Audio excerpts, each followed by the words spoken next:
person according to exam point of view as well as competition exam point of view। आज की video lecture में जो topic हम लोग डिस्कस करेंगे, सबसे पहले इसमें definition of double ended Q, types of double ended Q की कितनी टाइप्स होती हैं, कौन कौन सी एप्लीकेशंस ऐसी हैं जिसमें हम डबल एंडेड क्यू को यूज़ करते हैं, और लास्ट में हम डबल एंडेड क्यू को डेव C++ में इम्प्लीमेंट करके देखेंगे। Double-ended queue is more generalized form of queue which allows insertion or deletion of elements from both ends, either from front end or rear end। DQ जो है ये basically simple Q की generalised form है जिसमें हम insertion और deletion जो है वो बोथ एंड से परफॉर्म कर सकते हैं, either from the front end और रेयर एंड। सिंपल क्यू में हमने जब बात की थी तो उसमें हमने ये कहा था कि रेयर एंड की मदद से हम इंसर्शन परफॉर्म करते हैं और फ्रंट की मदद से हम डिलीशन परफॉर्म करते हैं। डबल एंडेड क्यू में हम बोथ एंड से इंसर्शन और डिलीशन परफॉर्म कर सकते हैं, यानी कि हम फ्रंट की मदद से इंसर्शन भी कर सकते हैं, डिलीशन भी कर सकते हैं। हम रेयर एंड की मदद से इंसर्शन भी कर सकते हैं, डिलीशन भी कर सकते हैं। अगर हम ये काम करते हैं तो बेसिकली हम FIFO प्रिंसिपल की वायलेशन करते हैं। तो डबल एंडेड क्यू जो है ये बेसिकली FIFO प्रिंसिपल को फॉलो नहीं करता, क्योंकि इसमें हम बोथ एंड से इंफॉर्मेशन को इंसर्ट भी कर सकते हैं, रिमूव भी कर सकते हैं। तो फॉर एग्जांपल जो हमारे पास सिंपल क्यू था उसका हमारे पास जो रूल था वो क्या था, FIFO, first in first out, कि जो आइटम आपने सबसे पहले इंसर्ट किया है सबसे पहले आप उसे क्या करेंगे, रिमूव करेंगे। जबकि डबल एंडेड क्यू में ऐसा नहीं हो रहा। अगर आप रेयर एंड से इंसर्शन कर रहे हैं तो हो सकता है कि आप रेयर एंड से डिलीशन भी करें। तो जो आइटम आपने सबसे पहले इंसर्ट किया है हो सकता है वो सबसे लास्ट पे आप उसको डिलीट करें। तो यहां पर FIFO प्रिंसिपल की वायलेशन भी होती है। कुछ बुक्स में, कुछ वेबसाइट्स के ऊपर डबल एंडेड क्यू को डेक क्यू भी कहते हैं। तो ऑब्जेक्टिव के पॉइंट ऑफ व्यू से आपने ज़हन में रखना है, double ended queue is also known as a deque. There are two types of double-ended queue. Number one, input restricted and number two, output restricted. जैसा कि नाम से जाहिर है, इनपुट रिस्ट्रिक्टेड डी क्यू ऐसा डी क्यू जिसमें हम input को रिस्ट्रिक्ट कर रहे हैं ओनली फ्रॉम वन एंड, यानी कि हम रेयर एंड से सिर्फ और सिर्फ क्या करेंगे, इंसर्शन परफॉर्म करेंगे, लेकिन we can perform deletion from both ends, either from front end और रेयर एंड। इसका मतलब ये है कि जो इनपुट रिस्ट्रिक्टेड है इसमें हम इनपुट को रिस्ट्रिक्ट कर रहे हैं only from one end and that end is known as a rear end, but we can perform deletion from both end, either from the front end और रेयर एंड। यानी कि इसमें जो डिलीशन का प्रोसीजर होगा वो हमारा चेंज होगा। उसमें हम डिलीशन जो है वो रेयर एंड से भी परफॉर्म कर सकेंगे और फ्रंट एंड से भी परफॉर्म कर सकेंगे। ये यूजर की चॉइस होगी कि उसने रेयर से डिलीशन परफॉर्म करनी है या फ्रंट से डिलीशन परफॉर्म करनी है इनपुट रिस्ट्रिक्टेड डी क्यू में। आउटपुट रिस्ट्रिक्टेड डी क्यू में हम डिलीशन जो है वो ओनली फ्रॉम वन एंड से परफॉर्म कर सकते हैं and that end is known as a front end. जैसा कि नाम से जाहिर है, आउटपुट रिस्ट्रिक्टेड, हम आउटपुट को क्या कर रहे हैं, रिस्ट्रिक्ट कर रहे हैं only from one end and that end is known as a front end, but we can perform insertion from both ends, either from front end और rear end। इसका मतलब यह है कि यूजर से पूछा जाएगा कि उसने इंसर्शन जो है वो रेयर एंड से परफॉर्म करनी है या फ्रंट एंड से परफॉर्म करनी है। तो इसका मतलब यह है कि जो हम लोगों ने सर्कुलर क्यू डिजाइन किया था उसमें जो डिलीशन का प्रोसीजर है वो तो सेम होगा, लेकिन हम इंसर्शन के लिए दो प्रोसीजर बनाएंगे, एक फ्रंट एंड के लिए और दूसरा रेयर एंड के लिए। तो यूजर से चॉइस पूछी जाएगी कि उसने रेयर एंड से इंसर्शन परफॉर्म करनी है या फ्रंट एंड से इंसर्शन परफॉर्म करनी है। अगर हम डी क्यू की एप्लीकेशंस की बात करें, कौन कौन सी एप्लीकेशंस, कौन कौन से प्रॉब्लम्स ऐसे हैं जिनको हम डी क्यू की मदद से सॉल्व करते हैं, तो इसमें हमारे पास एक कॉमन प्रॉब्लम होता है जिसे हम कहते हैं पैलिंड्रोम चेकिंग। या फॉर एग्जांपल अगर हम एक स्ट्रिंग लेते हैं और उस स्ट्रिंग को रिवर्स ऑर्डर में अगर हम लोग डिस्प्ले करें तो सेम हमारे पास स्ट्रिंग जनरेट हो, that problem is known as a palindrome checker, और ये हम एप्लीकेशंस DQ की मदद से इम्प्लीमेंट करते हैं। इसी तरीके से हमारे पास आस्टील जॉब स्केजुलिंग एल्गोरिदम होता है जो कि ऑपरेटिंग सिस्टम में हम लोग यूज़ करते हैं मल्टी प्रोसेसिंग स्केजुलिंग को इम्प्लीमेंट करने के लिए, तो वहाँ पर भी हम लोग क्या करते हैं, DQ को यूज़ करते हैं। इसी तरह आप लोगों ने एप्लीकेशन सॉफ्टवेयर में अनडू और रीडू की कमांड के बारे में पढ़ा हुआ है, तो ये अनडू और रीडू की कमांड जो है इसको भी हम इम्प्लीमेंट करते हैं किसकी मदद से, डबल एंडेड क्यू की मदद से। अगर हम input restricted double ended Q की इम्प्लीमेंटेशन की बात करें तो इसमें जो इंसर्शन प्रोसीजर जो है वो तो सेम होगा जैसा कि सर्कुलर क्यू में है, लेकिन जो डिलीशन प्रोसीजर्स हैं वो हमें दो डिफरेंट प्रोसीजर बनाने पड़ेंगे, एक फ्रंट एंड के लिए और दूसरा रेयर एंड के लिए। तो इसका मतलब ये है कि जब हम इनपुट रिस्ट्रिक्टेड की बात कर रहे हैं तो इसमें इंसर्शन तो सेम है, लेकिन डिलीशन जो है वो हम बोथ एंड से परफॉर्म कर सकते हैं, either from the front end और रेयर एंड।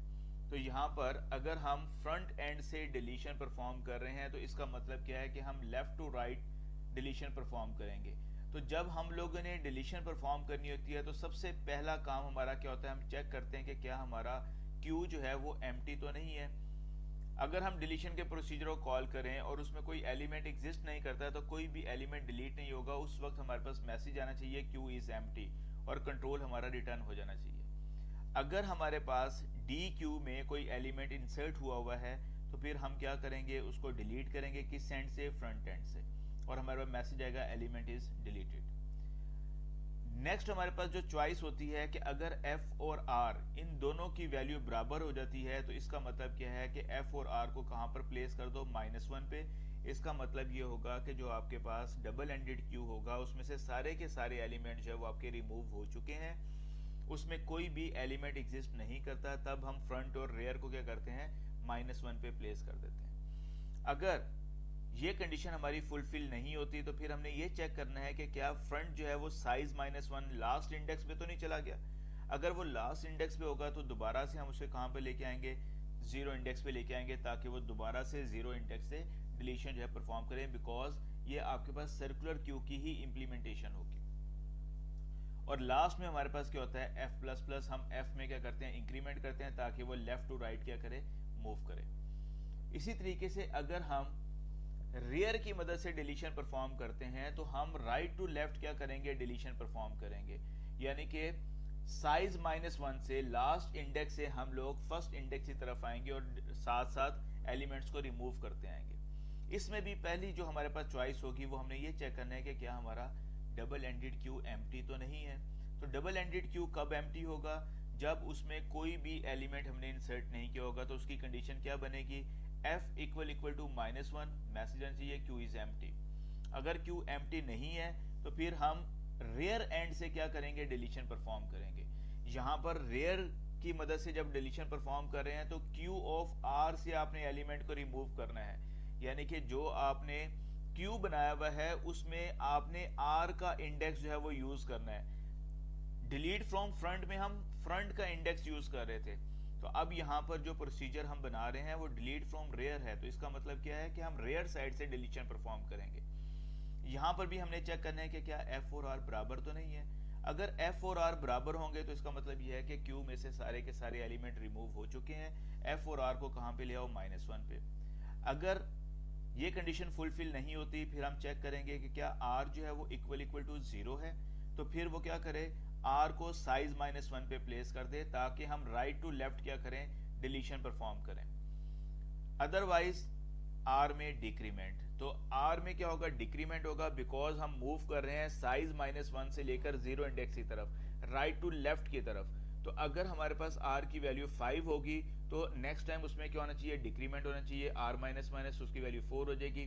नेक्स्ट टाइम अगर आप एलिमेंट डिलीट करते हैं तो r में क्या होगा, 1 का डिक्रीमेंट, इंडेक्स 3 हो जाएगा, एंड सो ऑन। इस तरीके से हम डिलीशन परफॉर्म करते हैं इनपुट रिस्ट्रिक्टेड DQ में। तो यहाँ पर हमारे पास delete from front end, delete from rear end, ये दो प्रोसीजर होंगे। यूजर से चॉइस पूछी जाएगी कि आइदर वो फ्रंट एंड से डिलीट करना चाह रहा है या रेयर एंड से डिलीशन परफॉर्म करना चाह रहा है। Output restricted double ended Q की इंप्लीमेंटेशन की बात करें तो यहाँ पर हम लोग आउटपुट को रिस्ट्रिक्ट कर रहे हैं। इट मीन्स कि डिलीशन जो है वो ओनली फ्रॉम वन एंड, और इसका प्रोसीजर वही होगा जैसा कि सर्कुलर क्यू में हम लोगों ने डिलीशन का प्रोसीजर बनाया है। लास्ट लेक्चर में मैंने सर्कुलर क्यू के बारे में बात की थी, आप मेरा वो लेक्चर आप देख सकते हैं। तो उसमें जो डिलीशन का प्रोसीजर होगा वो सेम होगा, लेकिन यहां पर जो हम इंसर्शन परफॉर्म करेंगे उसके लिए दो डिफरेंट प्रोसीजर बनाएंगे। एक प्रोसीजर होगा इंसर्शन फ्रॉम फ्रंट एंड और दूसरा होगा इंसर्शन फ्रॉम रियर एंड। तो यूजर से चॉइस पूछी जाएगी कि आइदर वो फ्रंट एंड से इंसर्शन करना चाह रहा है या रियर एंड से इंसर्शन करना चाह रहे हैं। यहां पर एक और बात बताता चलूं कि जब आपने इंसर्शन करनी है फ्रंट एंड से तो फर्स्ट टाइम आप उसमें सिर्फ एक ही एलिमेंट इंसर्ट कर सकते हैं फ्रंट साइड से। उसके बाद अगर आपने बाकी एलिमेंट इंसर्ट करने हैं तो वो फिर आप साइज -1 से, यानी कि राइट टू लेफ्ट आप क्या करेंगे, इंसर्शन जो है वो परफॉर्म करेंगे। तो यहां पर insert from front, insert from rear, अगर हम इसका प्रोसीजर देखें तो जब हम इंसर्शन की बात करते हैं तो सबसे पहले हमने ये देखना है कि क्या हमारा क्यू फुल तो नहीं है, क्या उसमें कोई स्पेस है। तो क्यू को फुल चेक करने के लिए जो हमारे पास कंडीशंस बनती हैं उसमें हमारे पास ये सर्कुलर क्यू वाली ही कंडीशन है कि अगर एफ जो है वो इक्वल टू 0 हो एंड आर जो है वो हमारे पास साइज -1, या फिर एफ में से आर को माइनस करें और वैल्यू आपके पास इक्वल टू 1 है, तो इसका मतलब क्या है, क्यू आपका फुल है। एल्स इफ आर अगर इक्वल टू -1 है तो एफ और आर दोनों को 0 कर दो। Else if R equal to size -1 तो आर को कहां पे ले जाओ, अगेन 0 पे ले, because it's a circular queue. Otherwise क्या करो, आर में इंक्रीमेंट और फिर आपने एंटर द नंबर और क्यू ऑफ आर पे आपने एलिमेंट जो है वो इंसर्ट कर देना है। यानी कि ये हम रेयर एंड से इंसर्शन जो है वो परफॉर्म कर रहे हैं, और ये ऑलमोस्ट वही प्रोसीजर है जैसा कि हमने सर्कुलर क्यू में इंसर्शन का प्रोसीजर लिखा था। अगर हम फ्रंट एंड से इंसर्शन परफॉर्म करते हैं तो यहाँ पर भी सबसे पहले हमने ये चेक करना है कि क्या हमारा क्यू जो है वो फुल तो नहीं है। इसके लिए सेम वही कंडीशंस जो कि हम लोगों ने रेयर में और सर्कुलर क्यू में जो प्रोसीजर में कंडीशंस लिखी थी क्यू को फुल चेक करने के लिए, वही कंडीशंस यहाँ पे लिखी हुई। इसके बाद हमने चेक करना है कि क्या आर जो है इक्वल टू -1 तो नहीं है। ये सेम कंडीशन जो हमने रेयर में यूज की थी, अगर -1 पे होगा तो फिर एफ और आर दोनों को क्या करो, 0 कर दो। अगर f की वैल्यू इक्वल टू 0 है तो फिर f को कहां पे प्लेस कर दो, साइज -1 पे, बिकॉज कि अब हमने जो इंसर्शन करनी है वो हमने लेफ्ट टू राइट की तरफ करनी है। तो इसका मतलब ये होगा कि साइज -1 हमारा फ्रंट जो होगा वो लास्ट इंडेक्स पे चला जाएगा और वहां से क्या करेगा, इंसर्शन परफॉर्म करना स्टार्ट करेगा। एल्स डिक्रीमेंट, इसका मतलब क्या होगा कि जब आपके पास फ्रंट जो होगा वो साइज -1 पे होगा तो उसमें आप क्या करेंगे, डिक्रीमेंट, यानी कि फ्रंट की वैल्यू क्या हो जाएगी 4 पे आप एलिमेंट इंसर्ट करेंगे, फिर एफ की वैल्यू क्या हो जाएगी 3, फिर आप क्यू ऑफ 3 पे एलिमेंट जो है वो इंसर्ट करेंगे। इसका मतलब यह कि आप फ्रंट साइड से आप इंसर्शन जो है वो परफॉर्म कर रहे हैं।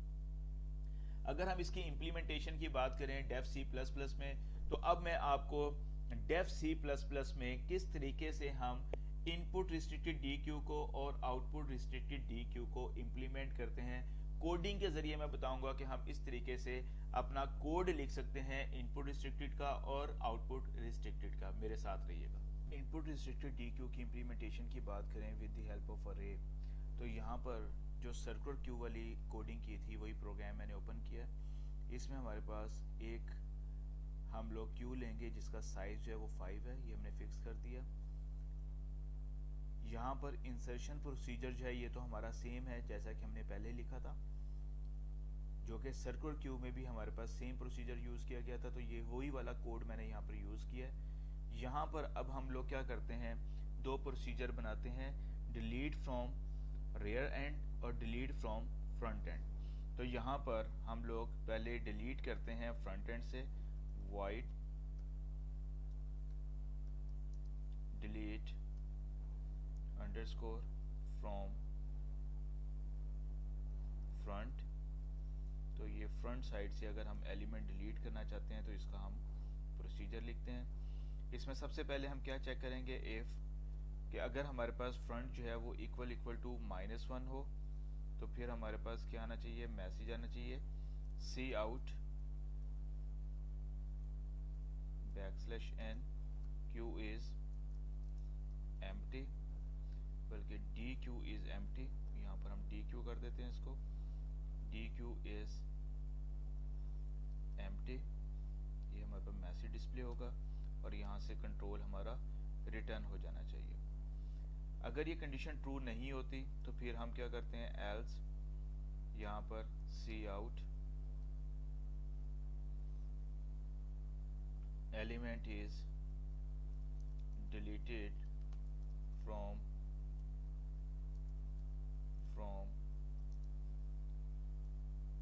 फ्रंट, और यहाँ पर हम लोग एलिमेंट को डिलीट करते हैं किससे, फ्रंट से। तो यहाँ पर हम क्यू ऑफ एफ से एलिमेंट जो है वो रिमूव कर देंगे। इसके बाद अब हमने चेक करना है कि क्या हमारे पास f जो है वो इक्वल टू r तो नहीं है। अगर f जो है वो r के इक्वल हो तो फिर f और r दोनों को कहाँ पर ले जाओ, -1 पे। इसका मतलब ये होगा कि हमारा q जो है वो एम्प्टी हो चुका है। एल्स इफ सेकेंड कंडीशन हमारे पास क्या बनती है कि अगर हमारे पास f की वैल्यू जो है वो इक्वल टू साइज -1, अगर इसके इक्वल आ जाता है यानी कि लास्ट इंडेक्स पे चला जाता है हमारा f, तो फिर f को क्या करो, that is equal to 0। Otherwise else f में क्या होना चाहिए, इंक्रीमेंट होना चाहिए, क्योंकि फ्रंट में हम लोग क्या करते हैं, इंक्रीमेंट करते हैं। अगर हमने डिलीशन परफॉर्म करनी है लेफ्ट टू राइट तो फिर फ्रंट की मदद से करते हैं, और फ्रंट में हम लोग क्या करते हैं, इंक्रीमेंट करते हैं। इसी तरीके से अगर हम void delete from rear end से, अगर हम रेयर एंड से डिलीशन परफॉर्म करना चाहते हैं तो इसका प्रोसीजर हमारे पास क्या होगा। सबसे पहले हमने चेक करना है इफ f इक्वल टू -1, अगर इसके इक्वल है तो सी आउट मैसेज डिस्प्ले करो backslash n D Q is empty, तो ये हमारे पास मैसेज डिस्प्ले होगा और इसके साथ कंट्रोल हमारा रिटर्न हो जाना चाहिए। Else otherwise C out backslash n element is deleted from rear, और एलिमेंट को क्या करो, डिलीट कर दो किससे, रेयर एंड से। जहां पर आपके पास रेयर होगा वहां से आपका एलिमेंट जो होगा वो डिलीट। हम चेक करते हैं इफ f और r अगर इक्वल है हमारे पास तो फिर f और r दोनों को कहाँ पे प्लेस कर दो, -1 पे। इसका मतलब ये है कि हमारे पास सारे के सारे एलिमेंट जो हैं वो Q में से रिमूव हो चुके हैं। एल्स इफ हमने ये चेक करना है कि अगर हमारे पास r की वैल्यू इक्वल टू 0 होती है तो फिर r को सेट कर दो कहाँ पे, साइज -1 पे, यानी कि लास्ट इंडेक्स पे। बिकॉज कि जो डिलीशन परफॉर्म करेंगे हम लोग वो अब हम राइट टू लेफ्ट करेंगे, यानी कि फ्रंट से हम डिलीशन परफॉर्म करते हैं लेफ्ट टू राइट, और रेयर साइड से जो डिलीशन परफॉर्म करते हैं वो हम राइट टू लेफ्ट करते हैं। तो इसका मतलब ये है कि अगर r हमारा 0 पे होगा तो r को हम लोग कहाँ पे ले जाएंगे, लास्ट इंडेक्स पे ले जाएंगे। एल्स r में क्या होना चाहिए, डिक्रीमेंट होना चाहिए। तो इस तरीके से हमने डिलीट फ्रॉम रेयर का प्रोसीजर जो है वो भी लिख लिया। अब उसके बाद ये एक और प्रोसीजर लिखा हुआ है जिसकी वजह से हम डी क्यू में जितने भी एलिमेंट्स हैं उनको डिस्प्ले कर सकते हैं। यहाँ पर हम लोग दो चॉइसेस देते हैं। पहली चॉइस हमारे पास क्या है, सी आउट, यहाँ पर हम लोग लिखते हैं \n r for delete from rear end। अगर आप रेयर एंड से डिलीशन परफॉर्म करना चाह रहे हैं तो आप r प्रेस करेंगे, सी आउट और \n f for delete from front end। तो यहाँ पर हम इस तरीके से r की मदद से रेयर एंड से डिलीशन परफॉर्म कर सकते हैं, और जब f प्रेस करेंगे तो हम फ्रंट एंड से हम लोग क्या करेंगे, डिलीशन परफॉर्म करेंगे। यहाँ पर हम इन प्रोसीजर को कॉल कर लेते हैं। तो एक और केस बनाते हैं, केस r के नाम से, और यहाँ पर हम इसको कॉल करते हैं। q हमारे पास ऑब्जेक्ट है, q dot delete underscore from rear. तो हम इस प्रोसीजर को कॉल कर लेंगे, तो यहाँ से हमारा डिलीशन का प्रोसीजर जो है वो कॉल होगा, और इसके बाद हम ब्रेक करते हैं। नेक्स्ट आपके पास क्या है केस, अगर हम F से फ्रंट साइड से डिलीशन परफॉर्म करना चाह रहे हैं तो Q dot delete from front end then semicolon और यहाँ पर हम ब्रेक कर देते हैं। तो इस तरीके से हम इंसर्शन और डिलीशन जो है वो परफॉर्म कर सकते हैं फ्रंट एंड से और रेयर एंड से। तो ये डिलीट के दो प्रोसीजर हमने इसमें ऐड कर दिए हैं। अब हम अपने प्रोग्राम को एग्जीक्यूट करके देखते हैं, कंपाइल करके देखते हैं। तो यहाँ पर केस आर, यहाँ पर ये हमारे पास सेमी कॉलन की मिस्टेक आ गई, यहाँ पर कॉलन का साइन आना चाहिए था। अब अगेन हम इसको क्या करते हैं, कंपाइल करते हैं। तो जब हमने कंपाइल किया तो यहाँ पर हमारे पास ये आउटपुट विंडो डिस्प्ले हुई। इसमें I फॉर इंसर्शन है, R for delete from front है, F for delete from front side है, D फॉर डिस्प्ले है और E फॉर एग्जिट है। फॉर एग्जांपल हम I प्रेस करते हैं तो इसमें हम एक एलिमेंट इंसर्ट करते हैं, लेट्स से 100। दोबारा I प्रेस करते हैं, फॉर एग्जांपल दूसरा एलिमेंट इनपुट करते हैं 200। I प्रेस करते हैं, थर्ड एलिमेंट इनपुट करते हैं 700। अब आपने किस एंड से डिलीशन परफॉर्म करनी है, either from front end either from rear end. अगर हम फ्रंट एंड से करेंगे तो हमारे पास क्या डिलीट होगा, 100 डिलीट होगा। तो मैं F प्रेस करता हूं तो यहाँ पे देखें ये हमारे पास 100 जो है ये हमारे पास डिलीट हो गया। R मैंने प्रेस किया तो यहाँ पे देखिए हमारे पास रेयर साइड से हमारा एलिमेंट जो है वो 700 क्या हुआ, डिलीट हुआ। तो जब हम फ्रंट F प्रेस कर रहे हैं तो फ्रंट साइड से एलिमेंट डिलीट हो रहा है, जब R प्रेस कर रहे हैं तो रेयर एंड से एलिमेंट डिलीट हो रहा है। अगेन मैं R प्रेस करता हूं तो यहाँ पर देखिए हमारे पास ये 200 जो है वो रेयर साइड से क्या हुआ, डिलीट हुआ। और अगेन मैं R प्रेस करता हूं तो हमारे पास मैसेज आएगा DQ इज एम्प्टी, बिकॉज उसमें से सारे के सारे एलिमेंट जो है वो रिमूव हो चुके हैं। F और R की वैल्यू इक्वल हो गई है। तो इसका मतलब क्या हुआ कि उसने F और R को दोनों को -1 पे प्लेस कर दिया और आपके पास जो कंडीशन है ट्रू हो गई। और उस सूरत में हमारे पास इफ F इक्वल टू -1 तो DQ is empty. E press करेंगे तो प्रोग्राम हमारा एग्जिट हो जाएगा। अगर हम आउटपुट रिस्ट्रिक्टेड DQ की इम्प्लीमेंटेशन की बात करें यूजिंग अरे, तो इसमें हमारे पास जो आउटपुट का प्रोसीजर है या डिलीशन का प्रोसीजर है वो सेम है जैसा कि हमने सर्कुलर क्यू में इम्प्लीमेंट किया था। यहाँ पर अब हम दो प्रोसीजर और बनाएंगे, इंसर्ट फ्रॉम रेयर और इंसर्ट फ्रॉम फ्रंट। तो यहाँ पर हम लोगों ने एक क्यू जो है उसका साइज 5 लिया है, एक क्लास हमने क्यू के नाम की बनाई है। यहाँ पर अब हम लोग क्या करते हैं, एक प्रोसीजर लिखते हैं void insert from रेयर। हम रेयर एंड से क्या करना चाह रहे हैं, इंसर्शन जो है वो परफॉर्म करना चाह रहे हैं। जब हम लोगों ने इंसर्शन परफॉर्म करनी होती है तो सबसे पहले हम क्या चीज़ चेक करते हैं कि क्या हमारा क्यू जो है वो फुल तो नहीं है। तो क्यू जब फुल होता है तो उसके लिए दो कंडीशंस होती हैं, एफ की वैल्यू अगर इक्वल टू 0 हो एंड आर जो है वो हमारे पास इक्वल टू साइज -1। अगर ये हमारे पास फ्रंट और रेयर, फ्रंट 0 पे हो और रेयर जो है वो साइज -1 पे हो तो इसका मतलब क्या होगा, क्यू हमारा फुल होगा। नंबर 2 सेकंड चॉइस हमारे पास क्या होती है कि एफ में से हम आर को माइनस करें और इक्वल टू 1 आ जाए, तो इस सूरत में भी हमारा क्यू जो होता है वो फुल होता है। तो यहाँ पर हम क्या लिखेंगे, c out D Q is full. तो अब हम प्रोसीजर लिख रहे हैं डी क्यू का, तो यहाँ पर हम डी क्यू इज फुल का मैसेज है वो जनरेट कर देंगे और इसके बाद हम क्या करते हैं, कंट्रोल को रिटर्न कर देते हैं। अगर ये काम नहीं होता तो फिर हमने क्या चेक करना होता है, एल्स इफ, कि क्या हमारे पास r जो है वो इक्वल टू -1 तो नहीं है। अगर -1 होगा तो फिर हम क्या करेंगे, f और r इन दोनों को हम 0 इंडेक्स पे प्लेस कर देंगे। एल्स इफ फिर हमने क्या चेक करना है कि क्या हमारे पास r जो है इसकी वैल्यू इक्वल टू साइज -1 तो नहीं है, यानी कि लास्ट इंडेक्स पे तो नहीं चला गया। अगर लास्ट इंडेक्स पे होगा तो फिर r को हम कहाँ पे लाएंगे, 0 पे लाएंगे। एल्स r में हम क्या करेंगे, 1 का इंक्रीमेंट r++। इसके बाद हम मैसेज डिस्प्ले करते हैं cout enter the element, enter the element. ये हम एक प्रॉम्प्ट जो है वो डिस्प्ले करेंगे और इसके बाद हम सी इन, हम लोग जो हमारे पास क्यू का नेम है QUE, यानी कि इसके ऊपर हम लोग क्या करते हैं, इनपुट करते हैं Q ऑफ E और आर की मदद से हम इसमें इंसर्शन जो है वो परफॉर्म करेंगे। रेयर एंड से हम इंसर्शन जो है वो परफॉर्म करेंगे।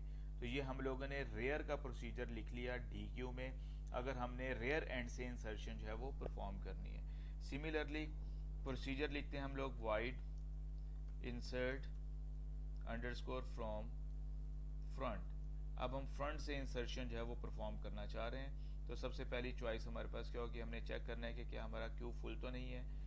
If F equal to 0 and R equal to size -1, तो क्यू हमारा क्या होगा, फुल होगा। सेकंड चॉइस क्या बनती है हमारे पास कि एफ में से आर को माइनस करें। अगर हमारे पास वैल्यू इक्वल टू 1 आ जाती है तब भी हमारे पास मैसेज आएगा cout queue is the Q is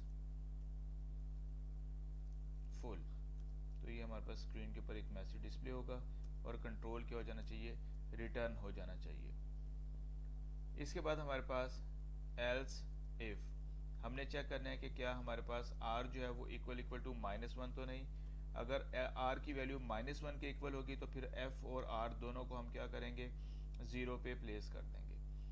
else if में हमने क्या चेक करना है कि क्या हमारे पास f की वैल्यू जो है वो इक्वल टू 0 तो नहीं। अगर f की वैल्यू इक्वल टू 0 होगी तो फिर f को हम कहाँ पे प्लेस कर देंगे, लास्ट इंडेक्स पे। क्योंकि मैंने आपको बताया था कि फ्रंट एंड से हम सिर्फ और सिर्फ एक एलिमेंट इंसर्ट कर सकते हैं, बाकी इंसर्शन जो होगी वो हमारी राइट टू लेफ्ट होगी। साइज -1 से हम लोग बैकवर्ड मूव करेंगे, राइट। तो एल्स इसके बाद हमने क्या करना है, एफ में डिक्रीमेंट करना है और यहाँ पर आप मैसेज डिस्प्ले करें सी आउट, एक प्रॉम्प्ट डिस्प्ले करते हैं एंटर द एलिमेंट। आप किस साइड से आप एलिमेंट इंसर्ट करना चाह रहे हैं, फ्रंट एंड से। तो यहाँ पे सी इन क्यू ऑफ एफ से हम एलिमेंट जो है वो इंसर्ट करेंगे। यहाँ पर हम लोगों ने फ्रंट साइड से इंसर्शन का प्रोसीजर जो है वो भी लिख लिया। इसके बाद हमारे पास ये डिलीशन का प्रोसीजर है जो कि सर्कुलर क्यू में यूज किया जाता है। सेम वही प्रोसीजर हमने यहाँ पर यूज किया है। नीचे आते हैं, यहाँ पर हमारे पास मेन के अंदर हम चॉइस देते हैं यहाँ पर। तो यहाँ पर हमारे पास चॉइस क्या आएगी, सबसे पहले सी आउट। हम कहते हैं कि अगर हमने फ्रंट साइड से डिलीशन परफॉर्म कर इंसर्शन परफॉर्म करनी है, press F for insert from front. Front से क्या करो, इंसर्शन परफॉर्म करो। तो ये F प्रेस करेंगे, सी आउट। सिमिलरली अगर हम R प्रेस करते हैं, R for insert from rear side, हम रेयर साइड से इंसर्शन जो है वो परफॉर्म करेंगे। यहाँ पर हम दो केसेस और बना लेते हैं। केस एक हमारे पास F का है और F में हम लोग कॉल करते हैं किसकी मदद से, Q dot insert from front. ये हमने कॉल कर लिया इस प्रोसीजर को और यहाँ पर हम इसको ब्रेक कर देते हैं। इसके बाद सेकंड हमारे पास केस क्या होगा, केस R से हम लोगों ने क्या करनी है, इंसर्शन जो है वो परफॉर्म करनी है, Q डॉट इंसर्ट। तो ये रेयर एंड से हम क्या करना चाह रहे हैं, इंसर्शन जो है वो परफॉर्म करना चाह रहे हैं और यहाँ पर भी हम इसको ब्रेक कर देते हैं। प्रोग्राम को हम कंपाइल और रन करते हैं। अगर इसमें कोई एरर होगा तो वो डिस्प्ले कर देगा, अदरवाइज प्रोग्राम की आउटपुट विंडो जो होगी वो हमें शो हो जाएगी। अब यहाँ पर देखिए, हमने सबसे पहले क्या करना है, इंसर्शन परफॉर्म करनी है फ्रंट एंड से या रेयर एंड से। तो अगर आप F प्रेस करते हैं तो ये फ्रंट साइड से एलिमेंट जो है वो इंसर्ट करेगा। फॉर एग्जांपल ये हमने 90 इंसर्ट किया, ये फ्रंट साइड से एलिमेंट इंसर्ट हुआ। अगर हम अगेन F प्रेस करते हैं तो इसका मतलब ये होगा कि अब ये लास्ट इंडेक्स पे साइज -1 पे एलिमेंट जो है वो इंसर्ट करेगा, दैट इज द 70। फिर हम F प्रेस करते हैं, दैट इज द 60। अगर हम D प्रेस करते हैं, T प्रेस करते हैं, T फॉर डिलीशन, तो यहाँ पे मैंने T प्रेस किया तो सबसे पहले क्या रिमूव हुआ, 60। फिर क्या रिमूव हुआ, 70। फिर क्या रिमूव हुआ, 90। और उसके बाद दोबारा T प्रेस करते हैं तो यहाँ पर आपके पास मैसेज आ गया Q इज एम्प्टी।